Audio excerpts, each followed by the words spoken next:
जसं की मी तुम्हाला सांगितलेलं होतं की या केकची रेसिपी मी तुमच्यासोबत शेअर करणार आहे, तर आज तीच शेअर करते। 1 वाटी रवा घेतलेला होता, छान बारीक वाटून घेतला मिक्सरला। बारीकच रवा होता पण तरी एकदा फिरवून घेतलेला होता। त्यानंतर त्यामध्ये 1 वाटी मैदा ॲड करून घेतला। त्यानंतर मग यामध्ये अर्धी वाटी साखर टाकली आणि हे सर्व साहित्य मी एकाच वाटीने मेजर करून घेतलेलं होतं। त्यानंतर अर्धी वाटी दही यामध्ये घालून घेतलं।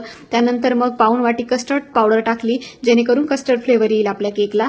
आणि त्यानंतर अर्धी वाटी इथे मी तेल वापरलेलं होतं, तुम्ही इथे साजूक तूप पण वापरू शकता। त्यानंतर 1 वाटी इथे दूध टाकून घेतलं। हे सर्व साहित्य छान असं मिक्सरला फिरवून घेतलं, जेणेकरून छान मिक्स होईल। त्यानंतर एका बाउलमध्ये काढून घेतलं। बेकिंग पावडर 1 चमचा याच्यामध्ये टाकली, अर्धा चमचा बेकिंग सोडा टाकला। त्यानंतर चिमूटभर मीठ टाकलं। गोडाच्या पदार्थाला थोडंसं मीठ टाकलं की चव छान येते।